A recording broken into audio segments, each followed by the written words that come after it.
This is the Average Guy Network, and you have found Home Gadget Geeks, show number 317, recorded on July 6th, 2017.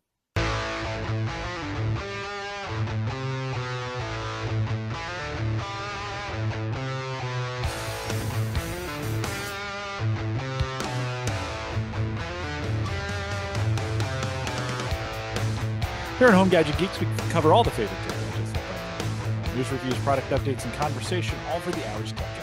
I'm your host, Jim Collison, broadcasting live from the Average Guy.TV studios here in Omaha. Pretty hot, although tomorrow, Mike, I think a little reprieve from the hot weather, but man, a hot Bellevue, Nebraska. Mike's up in Omaha. I'm ready for fall. Already. Mike, I am too. I am definitely ready for fall. These temperatures are fun for a while. I used to love them when I lived in an apartment and had a pool right there I could go to, but without the pool, it's a little bit hot. Yeah. How hot has it been? Oh, 90s, lower middle to upper 90s. But really high humidity. And it's just, anyway. So we post a show with world-class show notes, of course, each week out at theaverageguy.tv. Don't forget, you can join us on our new mobile app if you new. It's like 2 years old. Get out there on the mobile app, homegadgetgeeks.com. We were talking in pre-show about maybe getting a new brand for the average guy. We have two ladies out there tonight in the chat room, which is a record, a world record. We normally have one. And, of course, Aaron and Emily, Aaron Lawrence, who's been joining us for the last couple months here, and Emily are out there. But, of course, if you want to get access to that mobile app, homegadgetgeeks.com is the way to do it. Big buttons, just download it, get it on your phone. Easiest way to get it done and easiest way to listen live, by the way, if you're on the road. Just a simple way to do it. Don't forget, we're going commercial-free on both YouTube and on Spreaker now. So if we're just doing that, if you want to support the show, we could always use your support, and it's always helpful. Patreon or Amazon. And Amazon, Mike Wieger bought a. I know it was you because you posted it on Facebook. Can I tell him the big purchase that you? Sure. I don't know if it was me or not. Was it? Well, didn't you get a new bed? Oh yeah, we did get a new bed. Did that go through to you? It did. Yeah. Good. I'm glad. Yeah, we got a Tufted Needle. One of those memory foam mattresses. We had a Casper before in the apartment, and it was time to go up from a twin. Hannah and I have been, a full, right? Full. Yeah, full. Yeah, Hannah and I have been sleeping in a full. So we went to a king on Tufted Needle. Ooh. Pretty affordable for a brand new mattress. And like I said, I love those boxed up mattresses. Arrive at your door, slide them through any doorway, and it's just so satisfying. You like pop it open, you cut the plastic, and you just go. It's amazing. So love it. I'm glad that went through. I was wondering if it did or not. It did. That's a nice little. I'm not gonna lie. That's the biggest item I've ever seen come across Amazon. Yeah, it was like $950 or something. But yeah, nine. I think you got it for $9. That's like a $70 commission, which is there we go. That's pretty crazy. So if you're buying on Amazon, head over to theaverageguy.tv, click the link like Mike did, and purchase a bed, apparently. Yeah. Order your Tufted Needle through Amazon. That's the way to do it. Apparently, that's the way to get in. All right, you've already heard him. He's jumped in a couple times. Brian Friedlander is back. Dr. Brian Friedlander is back. Brian, how you doing, Jim? Great to have you on. Thanks for coming. It's good to see you. Good to have you. Have you ever thought about, Brian, buying a bed online? No, I haven't. But I mean, I buy everything else, so why not? But it's kind of nice because they have, so the way they do it is all of those boxed up mattresses that arrive at your door. The way they do it is, you have your 30, 90, whatever day warranty it is if you don't like it. And if you don't like it, they will actually come and grab it from you. Well, not them. They will hire someone to come get it from you. And they actually give it to a local, homeless shelter. Yep. Yeah. Wow. So some place gets a nice mattress. So it's like, it's kind of no harm, no foul. Either you love it and you keep it, or you get your money back and that someone gets a bed now. Kind of nice. That's great. That's great. Yeah. We talked about that when Aaron was on. We talked a little bit about, so you've been sleeping on it a couple nights, Mike. What do you think? What do you think so far? First of all, the size, because the reason we ended up getting it, because Hannah was kind of back and forth. Okay, do we really need a king size bed? Do we not? Well, Emmett is just getting bigger and bigger. And in the mornings, what happens is at 5 when he wakes up, she'll go get him, give him his bottle, bring him back to bed, put him in bed with me when she goes off to work. And then for the next 30 minutes, he just kind of lays in bed with me and plays around. Well, that little morning time it's just too cramped. It was way too cramped in a full. So the bigger size, first of all, is amazing. I feel like I can spread eagle and so can she. And it's like, we don't even touch. Like, I think we have different like weather in both sides of our bed. It's fantastic. I asked her if it was any warmer or colder on her side. But as far as those foam mattresses go, super comfortable. Takes a little bit to get used to, I think, but we're used to it because we had a Casper from a while back. If I had to compare the two, I initially liked the Casper just a little bit better. I feel like it was a tad bit firmer on the top. Same support once you get down past that first layer, but it had a little bit more support, which I like. Hannah likes the softness of this one a little bit better. But for the price and for brand new and shipped straight to your door and all those reasons, I really like it. I love the new bed. I put the link to it and I'll put it in the show notes, but we'll also put it in the chat room. So if you're out there live and you want to take a peek at it, Tuft and Needle, king size, looks good. Like I said, 900, which is not all that bad. I mean, when you think about like those mattresses, so we went and actually got the box spring from Nebraska Furniture Mart, or if anyone's from Nebraska, Mrs. B's, which is pretty much like their clearance center of Nebraska Furniture Mart. So we went and got them there. And what they do at Nebraska Furniture Mart is they take all of their beds, if they got delivered and returned like and they never opened, for some reason they were bad, they send them over to Mrs. B's. So I went and laid on a quote $3,000 mattress, and I was like, hey, I'm actually pretty happy with my $900 purchase. Would I notice a difference? Maybe a little bit, but not enough, at least on the initial lay test, which is terrible. You can't do that in the store, right? You need to sleep on it and wake up and see if your back's killing you the next morning. That's how you need to do a true test of the mattress. But you've been sleeping on it. Good so far. I've been sleeping on it. It's been great. Okay. Well, there you go. It's, I'd be skeptical on Amazon. What I'm not skeptical about, Brian, let's not bury the lead. The reason we really brought you on is to talk about the Echo Show. is what we brought you on for. Those were out late last week. If you follow Dave McCabe, he's already created a video, so you want to take a peek at that out there, kind of first review. He tears it out of the box. But we didn't want to go too early, Brian, because we were afraid maybe it wouldn't come in time. And I didn't really want you talking about it with like a day. You know, it was like, right, hey, sure, this thing for a while. We kind of know it's a lot like the tall cylinder device, which will go anonymous at this point. Talk a little bit about why did you pick this up, and then what were you hoping for with it, and how's it working so far? You know me, I always like to be on the bleeding edge. Of course, when a new gadget comes out, I got to be the first one to have it. I've been using the Amazon Echoes probably for about 2.5 years now. And the idea of having a screen was really interesting, to me, in terms of just getting some of that visual feedback that, I thought I would really, enjoy. And so I've been using it pretty much the way I've used my Echo Dot that I had in the kitchen. So I replaced the Dot with the Show, and it definitely, I think it sounds really good, maybe a tad better than the Echo. I mean, in terms of it's got 2 speakers. I mean, it seems 2 on the bottoms, right? It's a screen on the top, and then speakers on the bottom. So better than the Echo, not just the Dot, right? What's that? You think it sounds better than the full Echo? It's pretty. I would say it's pretty close. Yeah, okay. I think it sounds really clear and crisp. A lot of people, had some negative things to say about the design. I think it looks, it's very functional. It looks. We got the version I got is in black. It comes in black and white. I got the black one. It sits next on my counter or next to the toaster, and I think it looks fine. I mean, it works well. And having the visuals nice. You ask about the weather, and you get the icons for the weather for the day, and then it shows you the week. So it's kind of nice. Gives you a little something to hold on to. And you find some new things it can do. Like you could say, Madam A, take a picture, because it has a camera in the front. So it will take a picture. It will also do. Right now, it also uploads the pictures to Amazon Prime Photos, and so it will, do a, sort of a collage and a slideshow. So it's got some interesting features that I'm still learning about. But most of all, it still operates pretty much, the way the Echoes and the Dots have, worked in the past. I have it.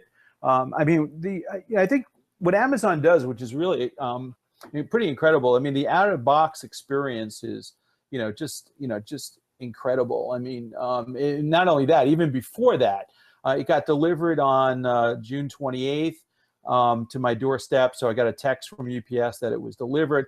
I pick it up. bring it in the house. 30 seconds after that, I get an email from Amazon saying, here's some tips and tricks on how to use your Alexa Show, and then of course it's automatically registered to me. I plug it in. It did take about, it recognized, who I was. I put on the Wi-Fi, and then it went out, and it took about 10 minutes to do over-the-air updates. That took a little bit of time. It downloaded some updates, and then it restarted a couple of times. But I made it work flawlessly, out of the box. So the out-of-the-box experience was really very positive. And then it connected to all my smart devices. I have some switches and light bulbs that I have connected, and it worked well. So it's worked really fine. I have no complaints. Yeah, because it has a screen. There's now some video capabilities, and I'm noticing on the site it says Alexa. Shoot, sorry. Oop. Let me wait a second. So everybody's Alexa doesn't go off, but it says play my video flash briefing. So I would normally just say flash briefing, and it goes into the audio one. I'm assuming now there's some specially enabled video content as well that's coming on these. Have you messed with it much? Yeah, you can play anything that Amazon Prime Video and YouTube videos right now. So those are the two that are supported. And what's nice too is, if you because it is a 7-inch touch screen, if you want, and you're near it, you can, when you, let's say you said play I don't know, play movies from X, Y, and Z, and the movies are on the screen. You then can use your voice to say choose movie 2 or choose movie 3. So you can use your voice to actually select the video that you want to play, or you can use your finger and touch the one you want to play right now. I haven't tried it, but some people are excited with the prospect of recipes on the screen in terms of the videos and the preparation and everything like that. It seems to be everyone that some people I've heard that have gotten it have put it in the kitchen. So I think it's going to be, I think it's a kind of a neat device, for the kitchen and for some of the other video conferencing capabilities, which are built in as well.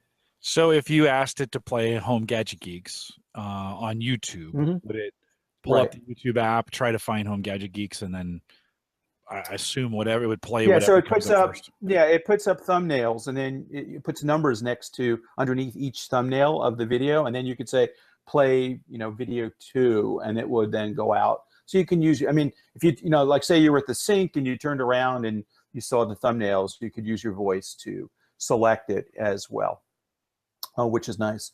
So again, it supports YouTube and watching Prime video, Prime videos. Yeah, you wouldn't think a movie that would necessarily be a movie watching device, right? Right. Yeah, but you can see definitely, you want to. You want to watch a quick YouTube video, 3-4 minutes, 5 minutes, or something like that. And a lot of times, some of the videos I watch, whether it be a new show or something like that, it could be, a 10-minute, maybe a 10-minute video. It would be nice, while you're having breakfast or something like that. Tony in the chat room says, so kids can see the lyrics to songs. Yes. And they didn't realize there was questionable lyrics, because right now you're seeing, you can't really understand the lyrics in music anymore. But now it'll start displaying those lyrics, and you can go, ooh. Yeah. Now, I found some of the songs, the lyrics pop up, and for others, they don't. So you just get the thumbnail of the music jacket.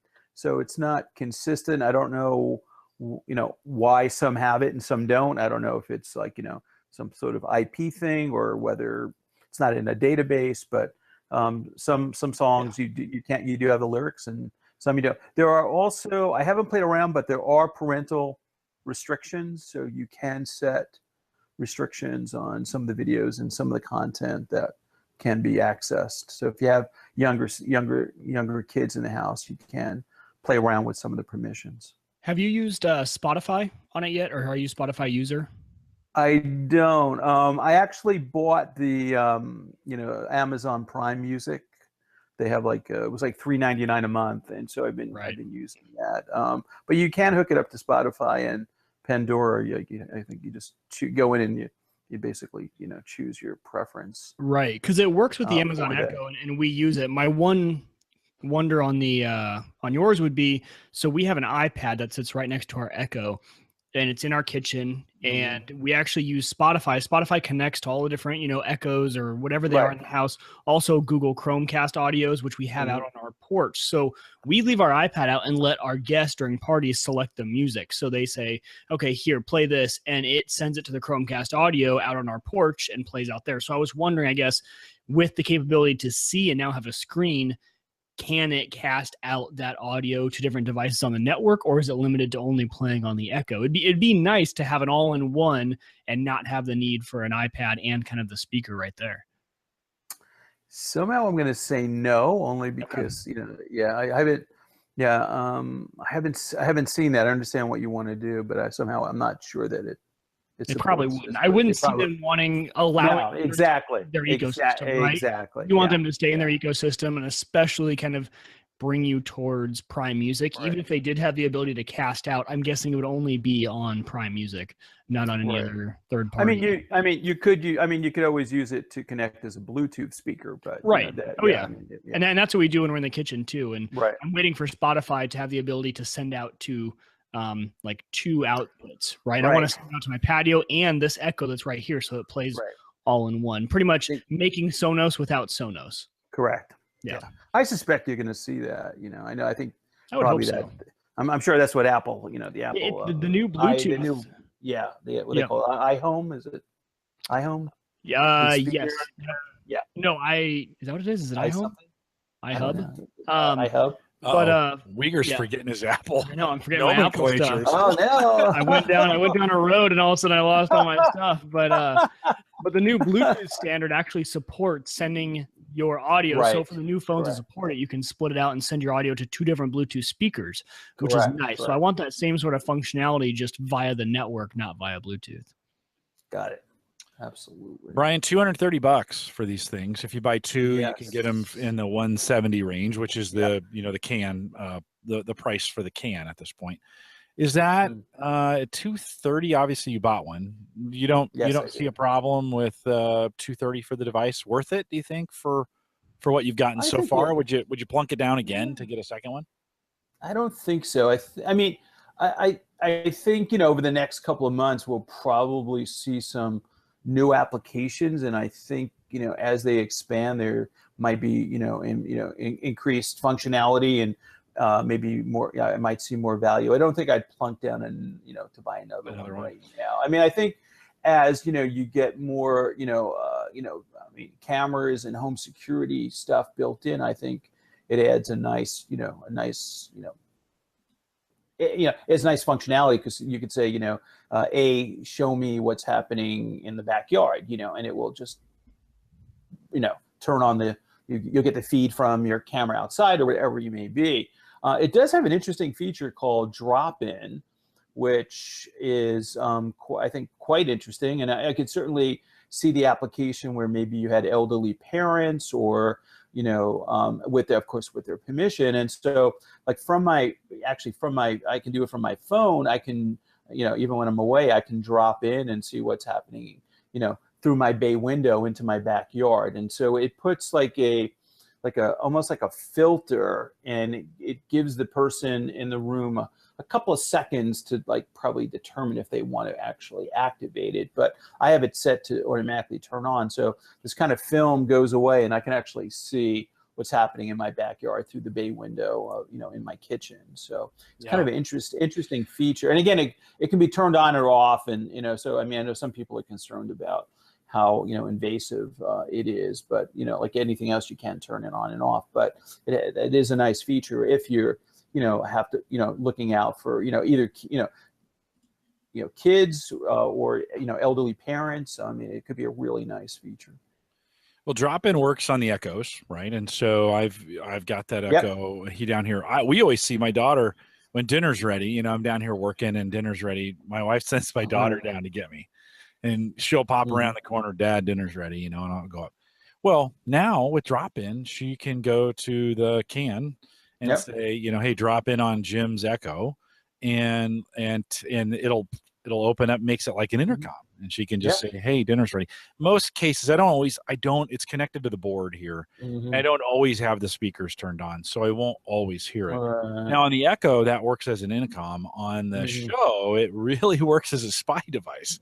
Like you were saying. It's a little more interesting. Where did you move, Brian? Where did you move your other Echo to then? So now you got the show, you put it in place of an Echo. Did you move the Echo somewhere else? I have too many, Jim.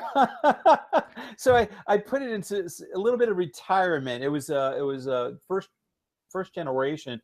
So I have a second generation Dot in my like sort of home office, and then we have an Echo up in the bedroom, which we use a lot for music. And then I also have the portable Echo that I take on the road with me when I'm doing presentations about using it, in the classroom. What is it called? The Echo Tap. I have one of those that I use as well. If anyone I mean, the Echo Dot's a very powerful, device. And if anyone's looking to add an accessory, I've been playing around with this accessory. I think it's probably pronounced Vox, VAUX. It's like $49. And what it is, it's basically, it adds a battery, which then makes the Dot portable, and it also is a really nice speaker.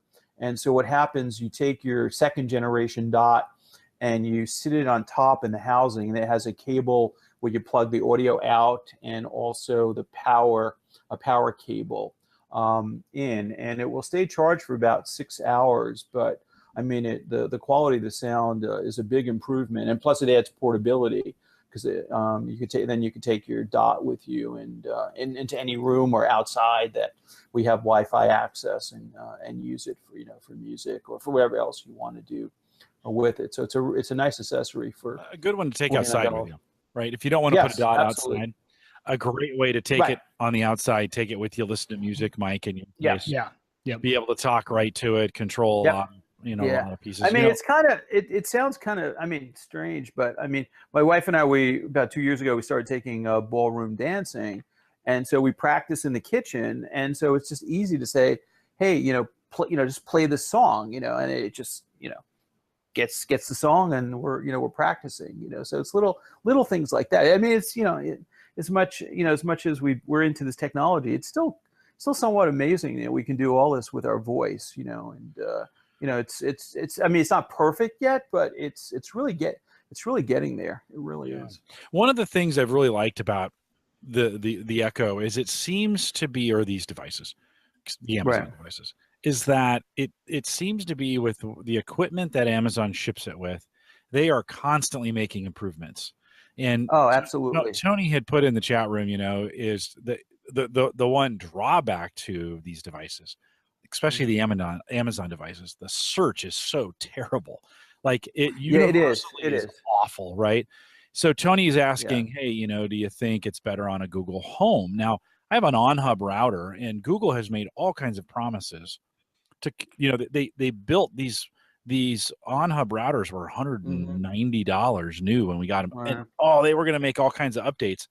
So they overshipped the hardware and have made zero updates, where Amazon has underbuilt these devices, but has gotten more productivity out of them than anything. So I'm kind of, he'd asked, do you go with the Amazon or with the Google Home? I think at this point, if you're going to do search, do search on Cortana or another device if you can. Yeah, I mean, it's getting. I would say probably the Google is probably. I don't personally have one because I'm sort of on the Amazon, but from folks that I've read in articles that Google does a better job on search, but my understanding is that Amazon has hired a tremendous number of engineers to build that out. But you can now say what movies are playing in my area, and it's getting a lot better, and I think it's also getting better because there is still like that cognitive load. Like sometimes the skills are looking for the words in a certain order to process them. And I noticed lately that you don't have to be as exact as you once were. It gets the the gist of what you want, and it will process it correctly. So it definitely, I agree. I think it's getting better. They're doing, I mean, Amazon's spending a lot of time on AI and all that machine learning to take advantage of that. But I still probably, most, they're still behind, I think, with Google, if you just ask for a general search. But the integration with so much hardware is just, it's just unbelievable. I mean, it's just unbelievable. I mean, everyone on the hardware side that you speak to, they used to build for Apple first. Now it's pretty much they build for Amazon first, with any of the home automation hardware. Yeah, Tony says in the chat room he's a little upset with Amazon after they killed unlimited cloud drive. I think they opened that up and then have taken it away. And Microsoft did that too, right? Totally. I don't know, Tony, is anybody offering unlimited at this point? It's probably a bad business plan to begin. We always know unlimited is kind of a bad business plan to start with. Yeah. So that doesn't work. That doesn't work very well. I'm interested to try this drop-in. Any other things, Brian, that you're thinking that came with the show? Any new things or any different new ways that you're using it today that you kind of weren't using it before? I haven't played around with it, but I wanted to. I mean, it reads Kindle books. It reads, it will read Audible books, which is nice. I haven't tried. I mean, I've tried the immersive reading experience on an Amazon Fire tablet. I haven't tried it out to see if it will actually highlight and put the words up on the screen. I have to play around with that a little bit more. Mike, are you tempted to get a show after? I mean, they've been out a while. You're a big Amazon guy. Any temptation there? I don't have a spot to put it because, like I said, I have the. Hashtag first world problems. Well, yeah. Well, someplace it would be useful to spend the money to put it is more what I mean by that. Because in the kitchen, I don't think it could replace the iPad yet. And we have an iPad on it's like this cooking stand, I guess, that sits out there that we use for everything. And the Amazon Echo sits right behind that. So really, for me, I have both those things in the kitchen. Right. That would probably be where I put it. And so for me, it doesn't fit well where I need it. We have dots everywhere else. And putting a show there also wouldn't make sense. Not some place that we would access it very often. So I think it's one of those, I mean, kind of like Brian said, where it's kind of like, oh, he had to retire one because he's got so many of these things. It really has to be a good use case for having a place with a screen. Otherwise, I think voice for us works just as well because we have the iPad. I think it'd be great at the desk. I mean, it's a speakerphone. Yeah, you're right. It's a video speakerphone, right? Very true. Drop-in would be great for that. Yeah, and if not that everyone has other options, but for a video, inexpensive way to do video conferencing, right? It could be really well. And I think as more and more people start getting into putting in home security cameras, I think that could be sort of the dashboard or the the central hub for looking at what's happening and right in different areas of your home. Yeah. Yeah, no, well, it's I have thought about picking up a few more dots. I haven't at this point. I'd love to have one in our bedroom. We don't. That's really the right place for it. I keep it at the desk just because this is what I use to, when we're demoing it on the podcast and some of those other things. Actually, I wonder, I could, since the dot is tied in through the soundboard, I could bring in somebody on a podcast because they would be hearing my voice. They wouldn't hear anybody else. Right. But they could hear me. I could talk to them and we could get their audio in. That would be interesting. How's on the drop-in or on the conferencing, how's the sound quality? Is it pretty good? I mean, you're using the same microphones it uses to get your audio cues. Have you tried that, Brian? I haven't tried any video conferencing yet with it. Yeah. Have you done the audio drop-in? Just because I think it works just audio as well as an intercom. You haven't done that yet? I haven't tried it. No. Okay. No, I got to try it. I'm going to teach Sarah how to do that, and then she can just yell at me. Jim, come on up. Yeah. From the kitchen. It's interesting because for the longest time I've been building kind of a dedicated Cortana box to kind of compete with all these. Is Microsoft keeping up with it? And man, this just puts Amazon another step out. Another step ahead, I think, in providing this by adding a screen. So I don't know. I would be at this point, I'd be a little hesitant to drop another $230 just on another Amazon device. Right. I'm not sure I'm I would get all the value out of. Now I'm a geek. I'm a gadget geek, so I should own one. But I don't know. So, well, cool. So you don't regret. No regrets on the purchase. No regrets. It worked. I mean, it worked right out of the box, and I'm sure we're going to see and skills that are tied to that this particular model going forward. I would say in the next 6 months, I'm sure we're going to see possibly some more exciting things coming from Amazon. Well, we stay on Amazon. Mike Wieger's a big Dash guy, but they have a new wand out that you're looking for. It's supposed to be here tomorrow. I wish I really would have got here today. I know. They originally said Thursday. And I'm going, so it's $20, and my understanding is that once you register it, you get $20 back. If you're a Prime user to use to purchase. I mean, I think the intent was to take the place of the the physical Dash clickers to order individual products. The wand also has a scanner so that you can use it to scan products. So if you're in your in your closet, you need to replace your your ketchup, you could scan the UPC and it will automatically put that into your cart. Then it has some of the basic functionality that the the Echoes and the Alexa have. It's a subset, so it doesn't have everything, but my understanding is you can use it to control lights. It doesn't at this point support reminders or timers, I believe, but hopefully I'll get it tomorrow and I'll be able to test out some of the functionality. So it could be a good way to kind of dip your toes into this market if you're not sure. I mean, certainly Amazon put it together as an order taker of but it does have some the Alexa skills built in. In the Amazon description, it says groceries have never been easier. All new Amazon Dash wand with helps you find recipes, convert cups to ounces, buy and reorder essentials. This is my favorite one. Find nearby restaurants and more. In other words, you scan all your stuff and you're like, hey, Amazon, what can I make? And she basically says nothing. Okay, where's the nearest? After that, where's the nearest? A hamburger joint, right? Where's the nearest restaurant? Right? Okay, how long? Order me something. At whatever is. It's.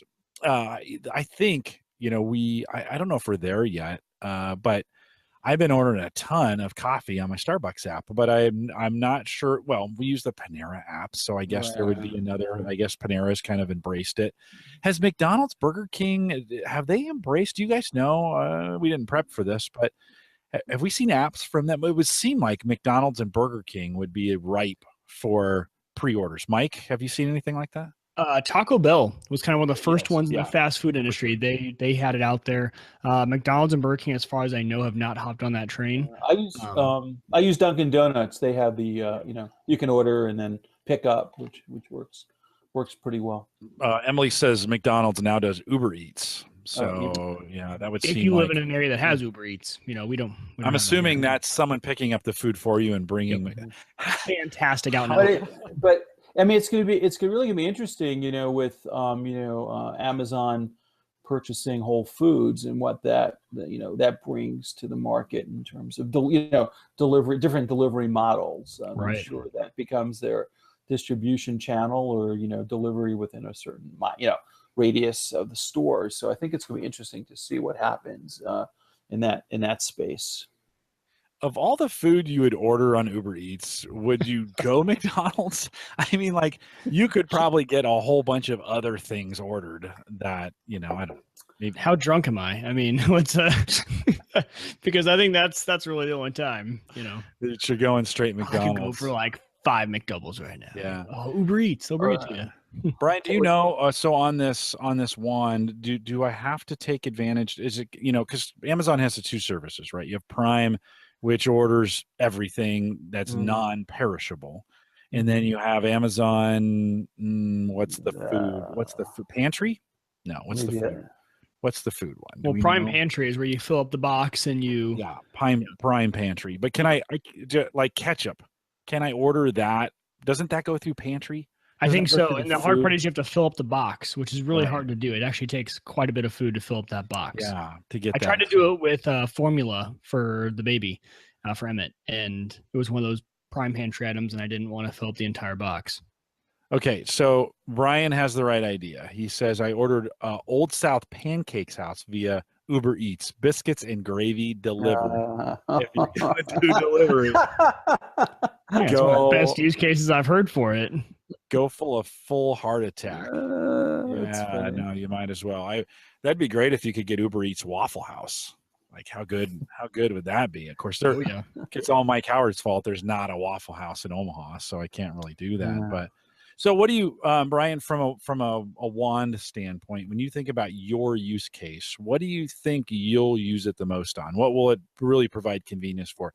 And did you use the dash buttons before? I didn't use the dash buttons, but I figured for $20 I can check it out and see what applications it might have, even for students that I work with, for who have both reading and writing disabilities, the ability to ask Wikipedia for information, or even to spell words with your voice. For $20, it could be a really interesting tool. I'm gonna have to I'm not sure that it can read Kindle books and things like that, but for maybe looking up basic information, things of that sort, I'm thinking that maybe it has a use case. But we'll see what happens. You might be surprised. This actually, I was talking with someone, and they were talking about, this isn't the first time Amazon has pushed out this kind of wand device. I think this is actually the second gen of a device that failed earlier, or they just didn't roll it. Right. And now they're kind of rolling it out, which is interesting. And I'm trying to remember, where did I talked with somebody about that? Shoot. So interesting. Hey, it's a $20. This is great. It's a $20 deal. You get the 20 back on. I think every gadget geek needs to have this, because it's free, right? Mike, you gonna order this thing? Well, it's like the dash buttons. They were free too. And I probably will order one now. Yeah, so it was back ordered. I was hoping to get it before the show, but it was back ordered. It took about 10 days for them to fulfill the order. So evidently it was, once it started rolling out, it was in demand because of the price. Yeah. Well, let's see. I'm gonna go in right now. Let's see if we can. Let's see. Delivery date, guaranteed delivery date is July 9th. So oh wow, they're back. Yeah. They're back in the plant there. Huh? If I want it Saturday, stock. So if I want it Saturday, $9. If I want it Sunday, free. Right, and then really, if I want to go the free standard shipping, that's next Thursday, and then if I want, it's Monday the 17th for free no rush shipping, and I get a $5. Well, maybe that's the way to go. You get this $5 reward for Prime Pantry, which Prime Pantry, isn't that like $5.99 anyways, or $6.99, something like that? I think it is. So buy the dash button, have it sent slow boat with that, and so you get a $20 credit, and you would get your first Prime Pantry free. I just cracked the code. Boom. So you could try both. I mean, that way, and then you could, I'm getting mine on Sunday. All right. For just already ordered. For someone that wants to, for someone that even wants to jump into home automation, I mean, you could buy, either a light bulb with Wi-Fi built in, or even a switch, and then use this to control it. So it could be a way to put your toes in the water without making a big investment, just to get a feel for what it would be like to use it. The only thing is you have to physically. It looks like from the videos, tap, hold the button down, before you give it the command. So it's there's a physical piece a little to bit it as well. Yeah. Mike Howard just jumped in. I think his ears were. I think he was hearing me talk about him, but he said, "Dang, I'm late."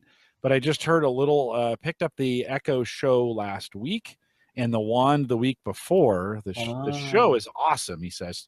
I'm assuming he's saying the show Home Gadget Geeks. Of course, we knew that. But of course, that's what he really means. That show is awesome too. I have not used the wand much at all. Also, we have 6 of the dash buttons. Okay. And he says he has the show hooked up to his Ring camera. Do you have a Ring front door camera, Brian? No, I don't. No. Okay. Yeah, that'd be a perfect. Probably, Yeah, in the home automation space, that would be a perfect. Yeah. And that's exactly where they're getting in there. And today you got to it's on your computer or whatever. Your iPad, your phone. And Amazon's done so well with home automation integration, and of course, controlling those devices with voice. And so, man, that is a really nice, that is a really, really, really nice kind of use case. So pretty cool. Absolutely. Yeah. All right. Well, Mike, we'll have to report back next week when you get your one, because you're a Dash user. Love the Dashes. Yep. Yeah. And it's funny. Everyone I tell about them, so they could care less about all the home automation I have. Lights, yeah, old news, whatever, old news. Wait, I can press a button when I'm about to use the last roll of toilet paper and it'll show up in 2 days. Like, for some reason, the Dash buttons get the biggest response, because like, oh, hey, I heard you have you have a smart home. Like, tell me about what you have. Tell them about the cameras. Tell them about all that stuff. No, the Dash buttons, it's the wow factor. And I'm like, that's the thing I don't even think about very much. But for them, they think that's the coolest thing. They don't even know they exist. I think if Amazon pimped them a little more people would be interested, especially the fact that they're free. When I tell them, hey, you pay $5, but it takes $5 off the first order, everyone's kind of like, oh, wow. So I don't know why people don't know about them, but they're very excited about them when I tell them about it. All right. Which products do you use most of the time with the Dash buttons? So our laundry detergent is probably the number one used. No, toilet paper is number one used. Right. But you put paper towel. Paper towels. Yep. So we have Bounty, Charmin, Tide. We had Gatorade that we were using for a while until we kind of stopped drinking that as much. We had Pop-Tarts, and when Hannah's pregnant, that button gets pressed a lot. When she's not, it doesn't get pressed as much. Besides that, I'm trying to think of all the other buttons we have, but maybe the other ones we don't. Oh, and Clorox wipes. So for Clorox, all those. And do they guarantee the lowest price? But when you push the button, or is there a chance that you can review it somewhere before? So the price is interesting. I have not really confirmed if the price changes. You select the product, obviously ahead of time. I haven't checked if the price changes very much. So I'm not sure. Okay. That's always been the concern, right? Is that you would get so used to clicking these, and then Amazon would jack the price up. So at this point, I wouldn't even care. In the chat room, I don't know. I don't know what this says about our listeners, but there's lots of toilet paper being discussed in the chat room. Oh, God. About what they use their Dash buttons for, and so that seems real popular. Emily, Mark came on. Mark's been on the show. Cliff Bar one, yeah, that's all I have. I have the Cliff Bar one. That one's used a lot too. I forgot about that one. Love the Cliff Bar one. That's a great way to get that done. I keep a box in a drawer at work. That's my after workout kind of treat. Hey, he did a workout. Okay, monkey boy. Here's your chocolate for working out, right? And hey, whatever works, right? Whatever gets me in the fitness center. And it gets down to 2, and I just know, log in on my computer right there, order, find the right, Brian, to your point, find the right price point, order the set. Because sometimes it makes sense to order them in sets of 18. Sometimes it makes sense to order them in 12, because the prices are just all over the place. Yeah. So, well, I ordered the Dash button, but I took the $5 pantry. So, that won't be here for a while, but I'm going to give it a try. And I'm going to sit down with Sarah, and we're going to do an Amazon order. She has always been super skeptical of Walmart does this. And I think some of the other grocery stores where you can have your orders ready. I think Hy-Vee does this here in the Midwest, Mike, where you can order your thing on the app. Yep. You get there, they pack it up, boom, you're done. They actually deliver it straight to our door. Yeah. Yep. So, or you can do pickup. Yep. It's never worked for us. So for whatever reason, which she wants and some of those things, it's just a nightmare. So we'll try the Amazon pantry one time, maybe, go through and see what that's like with a $5 credit. That'll work out pretty cool. All right. So Brian, let's talk. You got a few more gadgets before we get out of here, and we've got a few minutes left. So bring the C. Was it the C Pen or what? Show me the C Pen. That's a new gadget that you got. Now you're in the assistive tech space. I should tell you, right? A lot of your role is to help students and people with disabilities. Correct. Use technology to make their life better and learn more. So that in mind, talk about your pen.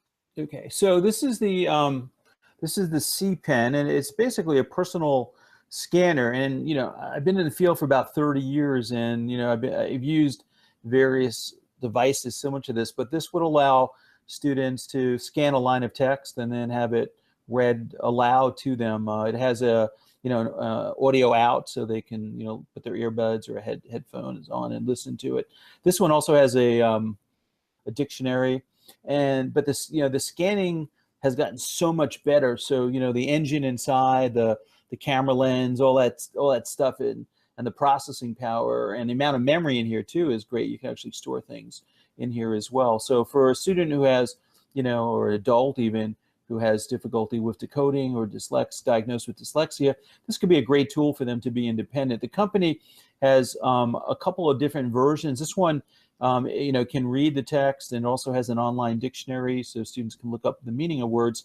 But a lot of times students with disabilities, both high school and colleges, when they're taking tests, they often have a proctor who may read the test to them, the question. So this would allow the students to do this rather independently. And so some of the versions of the CPEN don't have the dictionary functionality, only the reading functionality. So it could be a really handy tool for those students who have difficulty with decoding or even reading speed.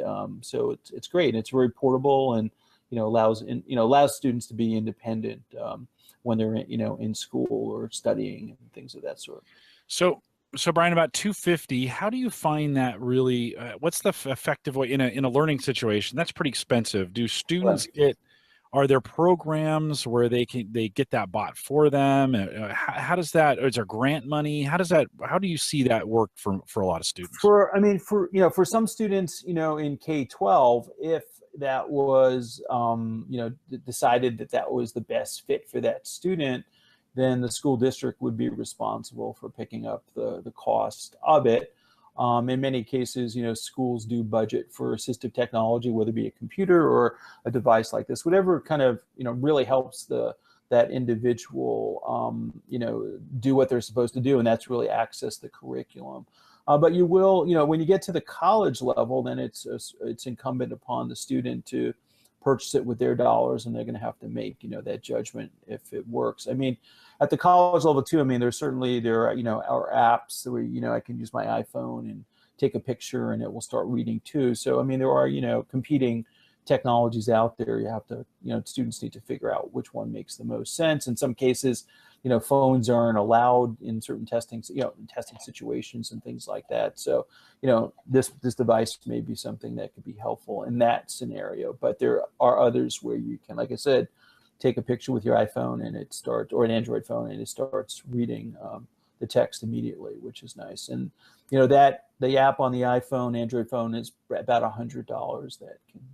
That's not too bad. So that'd be a good alternative. Yes. What are you seeing in the students that you're working with? What's the most popular, or is there kind of a most popular app or most popular tool to help with that? Or are the issues so varied it just kind of depends? How's it working in that space? It depends, but I think because everything's been digital, services like Bookshare or services like Learning Ally can provide generally students with text that's been digitized already. So students may not need some of these tools, so they can hop on an iPad or an iPhone and use a program like Voice Stream Reader, or they can use a Learning Ally, has their own app that would allow the students to listen to human narrated audiobooks.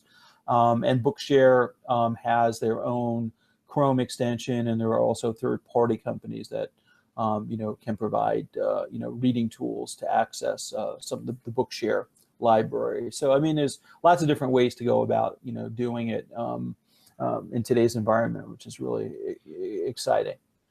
Mike, you had done something during law school, right? Where you took text and converted it to speech because you wanted to listen to it, which is brilliant, by the way. How'd you do that? What did you use, Mike, to get that done?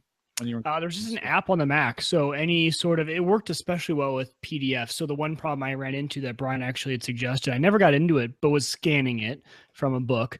But I would just take any PDFs. A lot of times our professors were sending us extra material to read, or you could find PDF versions or whatever you needed, or you could even scan in the pages from a book, convert to PDF, and as long as it could read the text.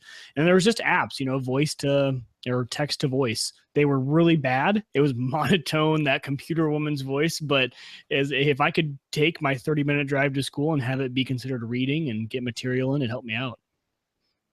I would change the voice to an Australian woman, and then I could listen to it. There you go. Non-stop. All day. I just changed that on my phone, on my iPhone. We were messing around, and I'm a stock guy. I never change anything. I always keep everything as stock as possible. And we were goofing around on Sunday. I found Australian woman. I'm hooked. So I talk to her more now than anybody else. I'd actually human. I'm talking to her all the time. Siri, can you just say more things? Yeah. I don't know if you found it to be true, Mike, but one of the really interesting things with audio is that over time you can listen to things much faster with really good comprehension, and that's what happens.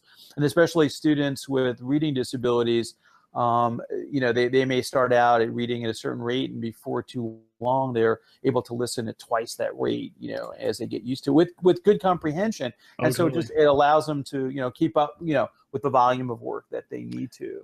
We have our yearly training for work, and for one of the classes I signed up for, you have to read it was a whole book, and it was actually a really interesting book. But because I've gotten used to that, doing podcasts and audiobooks all the time, that's all I listen to.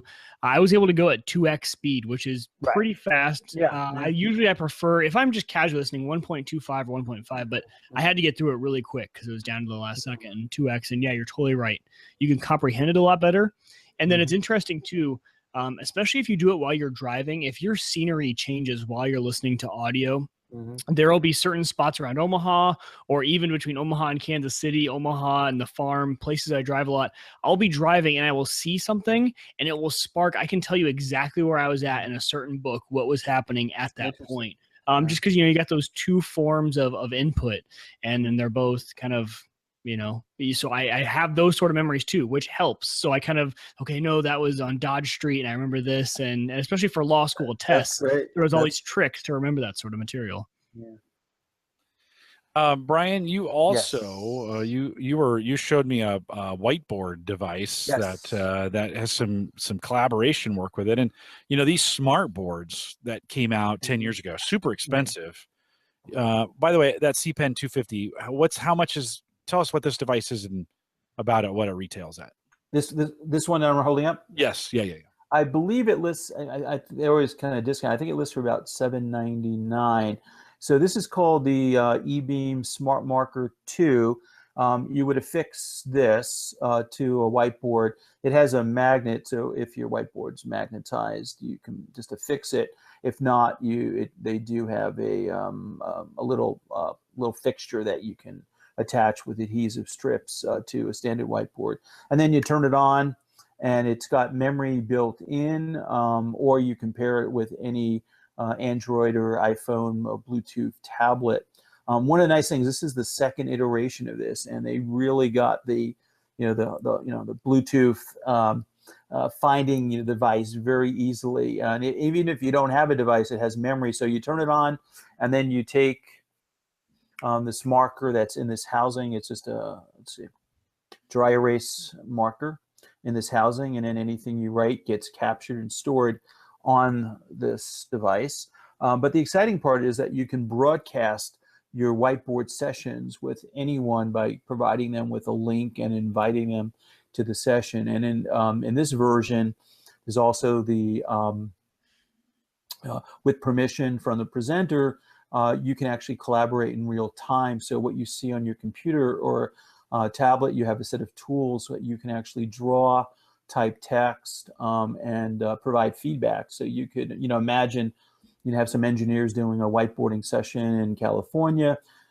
Jim, you're in Nebraska, and I'm here in New Jersey. We all could be watching the whiteboarding, session, and we could also have input and give them feedback in real time. And then when you're done, everything can be stored out as a PDF file, so you've captured all the different screens, as well. So it's kind of a interesting device, especially for, I'm thinking in some of the work that I do, students who may be homeschooled, could be, interesting, like for a math class or a science class. And then the other potential too is if you have someone with a visual impairment, I'd be able to, in a sense, broadcast to the student's device that they could then also magnify as well. And it runs on Windows, Macs, Android, and iOS. And there's all the apps have a basically similar tool set, so it's kind of nice. How big is the range? So you stick that to the whiteboard. It's magnetic, right? Yeah, I think how wide is the range?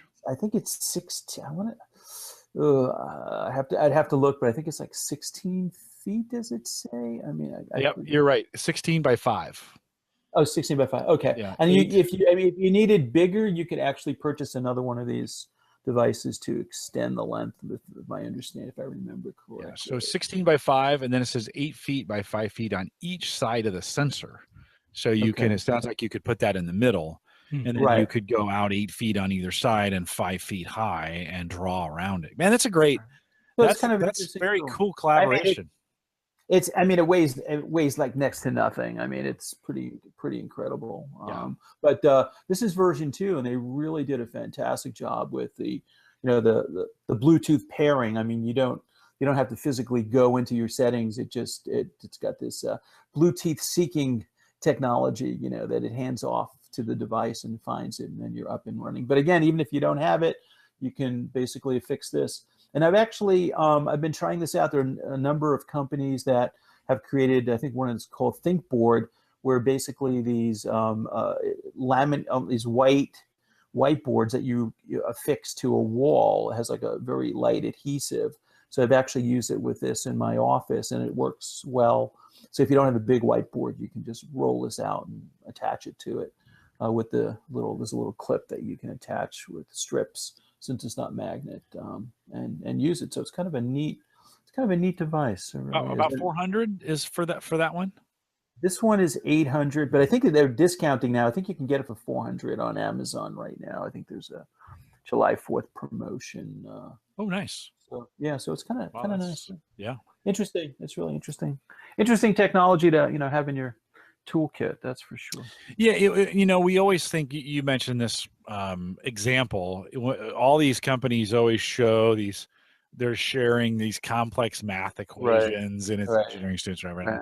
I always that's just the most overused stereotype for a whiteboard, right? When for me, oftentimes we're collaborating and I'm writing lists of things. Okay. And sometimes it's just handy to think through it visually. We were talking about how sometimes when you listen to books and you're in a different area, you make that trigger, that connection, that memory connection between what you saw and what you heard. I think the same is true when we think about list writing or list making, or some of those things, that when you're sitting down and you're physically writing that and it's visual to you. I have for my interns, when I'm making the lists of those that are joining us for the summer, those all go on a whiteboard, and I need to visually see it, because for the next 3 months, I'm going to be recalling that list in my mind. And I could have it in my computer, but I want to kind of be able to recall or have that visual image of it. So that kind of makes sense. So even in this kind of scenario, this might be, where I would sit down and I might want to map that list with somebody, or walk them through that, or a list of tasks required for a project that we're working on, and who's going to work on them.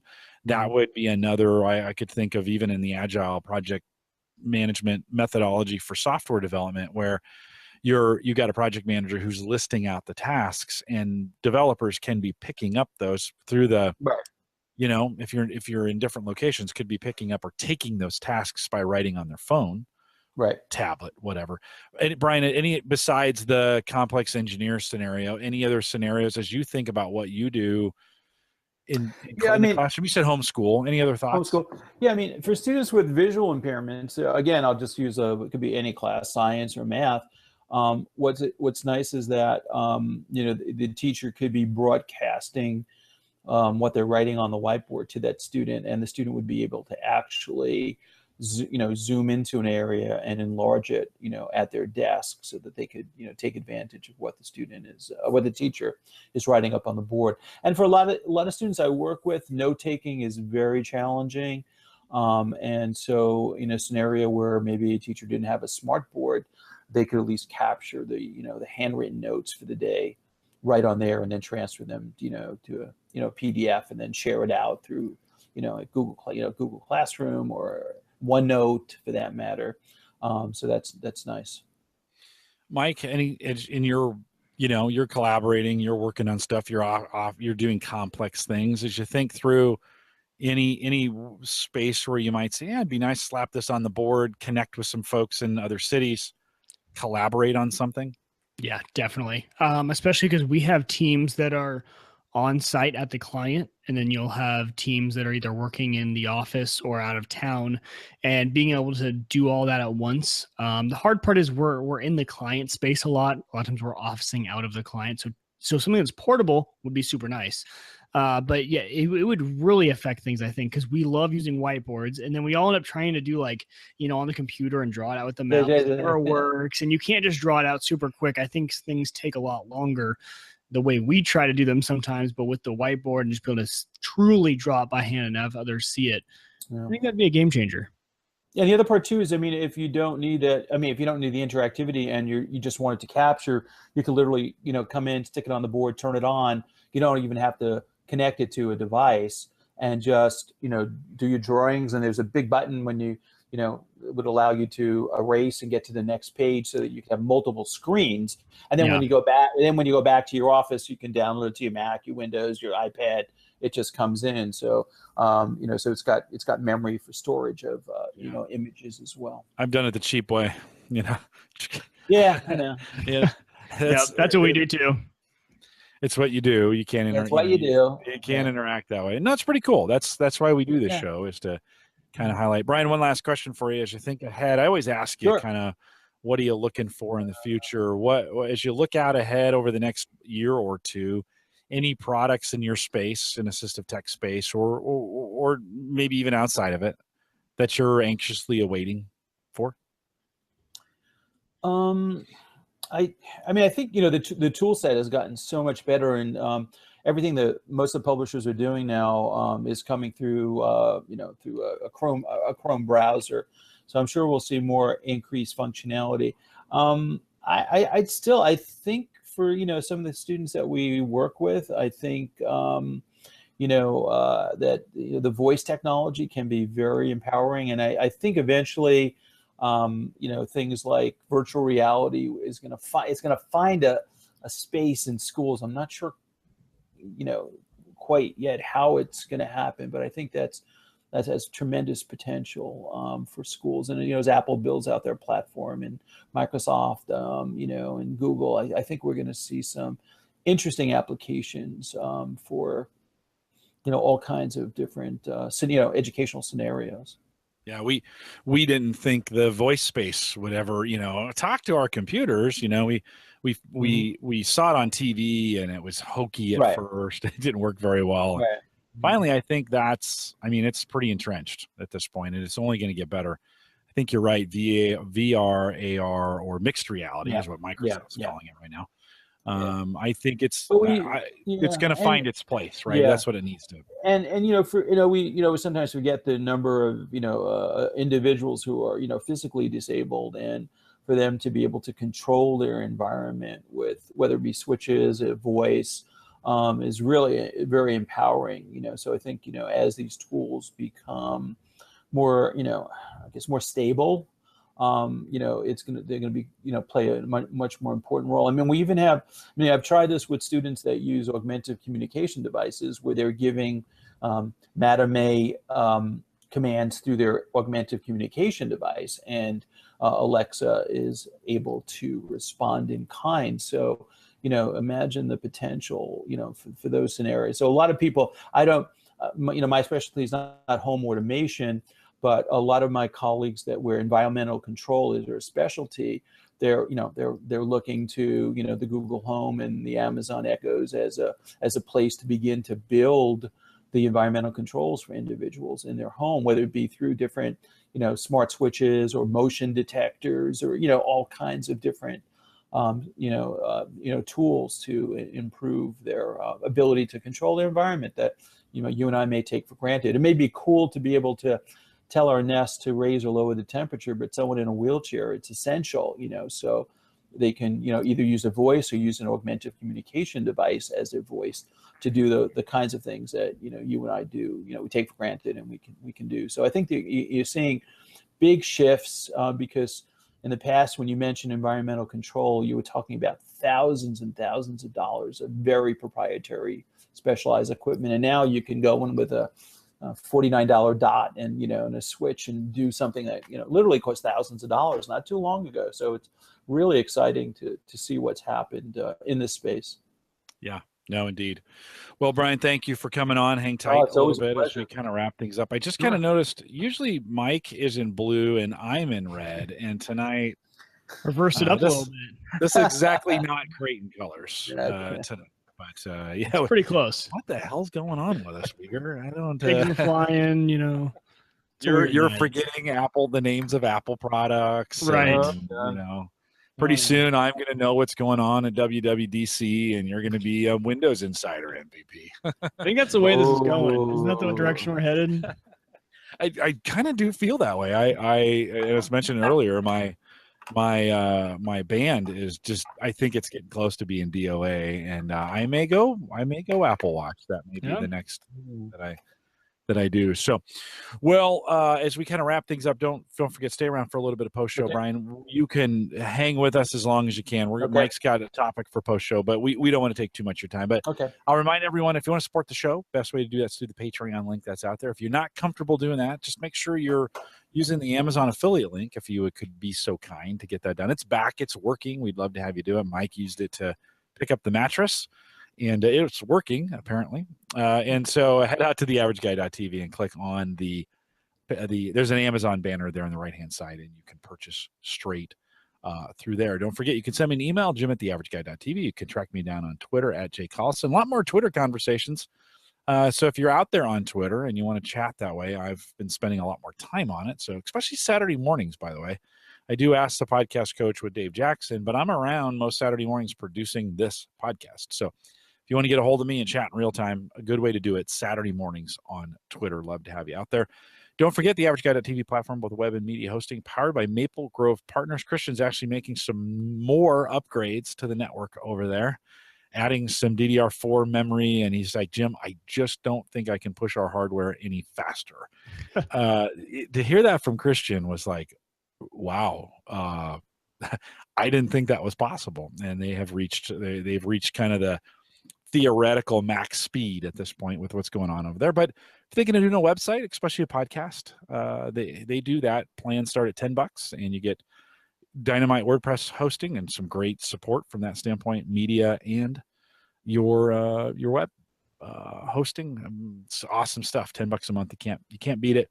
Head out to maplegrovepartners.com. By the way, I redid the ad on theaverageguy.tv. So if you want to critique me on that's my own work. So head out. This is pretty plain. It's just black. It says Maple Grove.